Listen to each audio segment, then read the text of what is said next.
From the CyberHub bunker and studio, you're tuning in to the CyberHub Podcast. And now for your host and CISO, James Azar.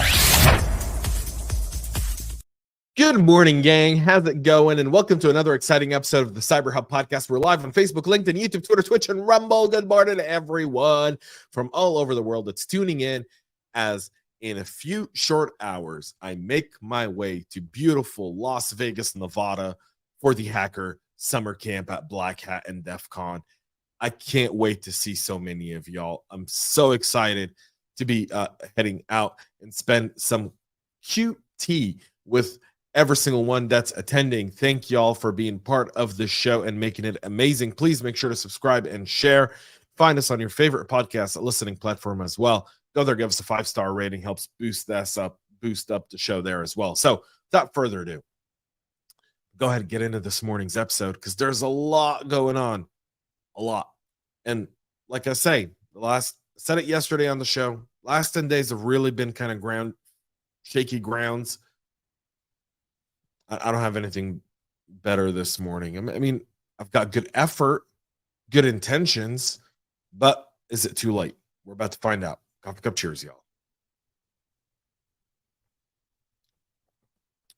We'll kick off with Ivanti, now admitting that all versions of their product are affected by the vulnerability that was used in the Norway government attack.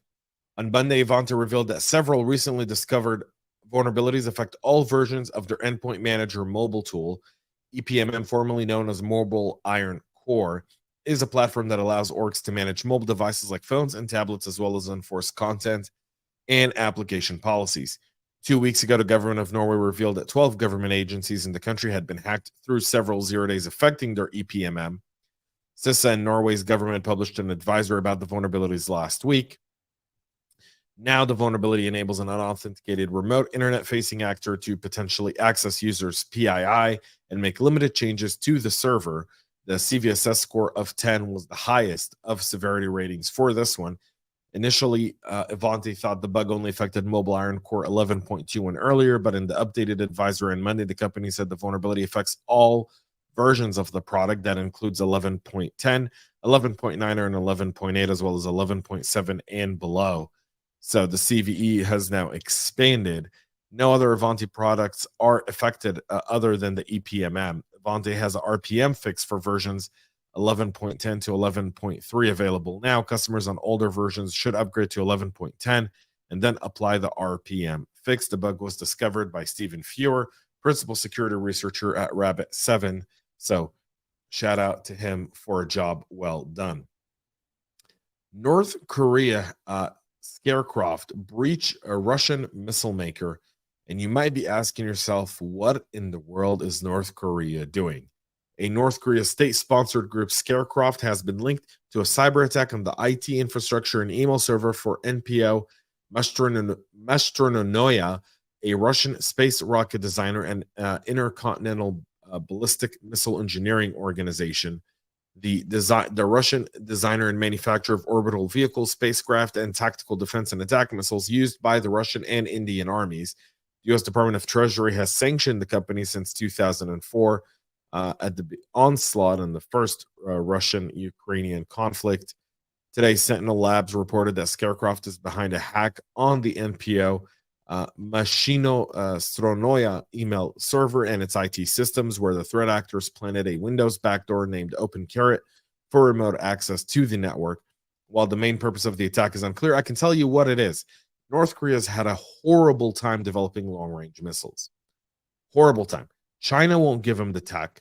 China wants to keep them as an annoying kind of stepchild in the way. They want to use them as a bargaining chip. North Korea wants to gain independence. They essentially want to be an Iran or a Bolivia or a Venezuela in their own respective manner.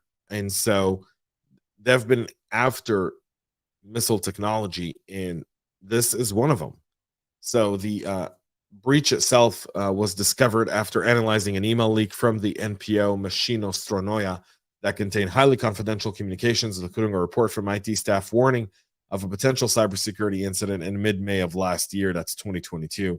Sentinel Lab leveraged the information in his emails to undertake an investigation, discovering a much more significant intrusion than the missile maker had actually realized.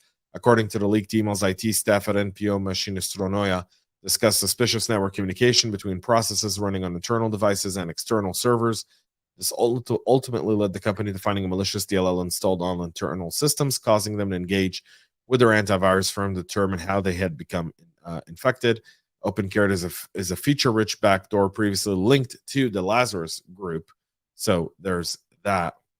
While it's not clear if this was a joint operation between ScarCruft and Lazarus, it is uncommon for North Korean hackers to utilize tools and tactics to overlap with other state-sponsored threat actors in the country, but nonetheless, they've done it, and now there's that there. And mind you, we're in a very sensitive geopolitical area. So China and Russia aren't, while they're allies, the enemy of the enemy is my friend, right? So hence the common enemy is the United States, because God forbid our politicians actually know how to divide and conquer other countries outside of their own goddamn population. Sorry for cursing God's name in vain there. But nonetheless, now what we're seeing is something actually very, very, very critical. Russia had denied access to several Chinese nationals to its border in late July. This was the first of many kind of little diplomatic issues. Putin is worried of the over-reliance of Russia on China. He's trying to assert some level of interference there with China. And it's also a signal to the rest of the world, right? It's a signal to the West. Your problem is China. It's not us. And it's definitely not Ukraine. That's a land dispute. I know some people would disagree with that. I have a lot of Ukrainian friends. I have a lot of Russian friends. I get it. Not getting into the idea of the conflict, but you have to read between what's happening now. And what's happening now is there's a whole slew of backdoor kind of signaling of diplomacy where Russia's saying, we don't want to be stooges to the Chinese. The Chinese threaten the Russian motherland just as much as they threaten the rest of the world. We want to play ball. So this is a way of Russia kind of trying to distance itself from China a little bit, and China trying to become overly aggressive because they sense weakness in the water. And while the Russian and the Chinese are doing military drills off the coast of Alaska this week, right? Don't look into that more than anything else than another Russian warning to the U.S. Like, we could very much easily be swayed to go either way, but we definitely would rather be on the West side rather than the Chinese side. And there's a lot of history to that. We can't get in all of it in this episode, but maybe we do something later. So there's that. Microsoft resolves a vulnerability following a significant criticism from Tenable's CEO, Iveta. The CEO of the Cybersecurity published a scathing LinkedIn post bashing the tech giant for its handling of the vulnerability in Azure AD. On March 30th, researchers at Tenable discovered an issue that enables limited unauthorized access to cross-tenant applications and sensitive data. Tenable reported the vulnerability to Microsoft as soon as they discovered it. Microsoft confirmed the issue on April 3rd. To give you an idea of how bad this is, our team very quickly discovered authentication secrets to a bank, wrote Yoron, who previously served as the National Cybersecurity Director at the Department of Homeland Security. They were so concerned about the seriousness and the ethics of the issue that we immediately notified Microsoft. Microsoft waited months to get back to Tenable before claiming the issue was fixed on July 6th. Tenable checked the fix and discovered that it was incomplete and was still exploitable. Microsoft asked Tenable to delay publishing any details about the vulnerability, and the two companies went back and forth for weeks before Microsoft said it would take until September 28th for a fix to be released. In a blog post, Yoron slammed Microsoft for not moving quicker to address the vulnerability. Also noted that without a fix, the bank that they originally tested the issue on was still vulnerable for more than 120 days after it was reported. Microsoft claims that they will fix the issue by the end of September, 4 months after we notified them. That's grossly irresponsible, if not blatantly negligent. We know about the issue. Microsoft knows about the issue, and hopefully threat actors don't. So Microsoft responded. This issue has now been fully addressed for all customers, and no customer action is required, according to a Microsoft spokesperson. They've argued that they mitigated the issue for the majority of customers in June, and that they ultimately were planning on doing the final fix in September. Nonetheless, it took a scathing post to actually get any sort of communication there as well. CISA has unveiled its cybersecurity strategic plan for the next 3 years, focusing on 3 main goals and several objectives. The cybersecurity strategic plan for fiscal years 2024 and 2026 outlines the agency's plan for achieving a future where damaging cyber attacks are rare, organizations are resilient, and technology is secured by design. One of CISA's 3 main goals is addressing immediate cyber threats by making it more difficult for threat actors to achieve their goals by targeting the networks of the U.S. and its allies. The objective for this goal include increasing visibility for threats and campaigns and increasing the ability to mitigate them, addressing critical and exploitable vulnerabilities, and conducting exercises and joint defense operations to ensure an effective response to threat. An additional major objective is hardening the terrain by adopting strong security and resiliency practices to reduce the likelihood of damaging attack. The objective includes understanding how attacks occur, how they can be stopped, driving the implementation of measurably effective investment, providing modern cybersecurity capabilities and services, and measuring their effectiveness. The final goal is driving security at scale, prioritizing security as a fundamental safety issue. This involves technology providers building security into their product and shipping them with secure defaults. Other objectives include reducing cybersecurity risks posed by new technologies and contributing to efforts to build a national cyber workforce. So that's the plan from CISA. The FBI has also issued its own alert about crypto scammers masquerading as NFT developers. These fraudulent schemes, criminals either obtain direct access to NFT developers' social media accounts and create a lookalike account to promote exclusive new NFT releases, often employing misleading advertising campaigns that create a sense of urgency to pull them off. NFT are not as popular, but the FBI is still warning because consumers are still falling victim to those. And the DHS is granting $375 million to state, local, and government for cyber resiliency effort. Just to know that we've given the Ukraine billions, but we only give our state and local governments $375 million. Good priorities there, folks.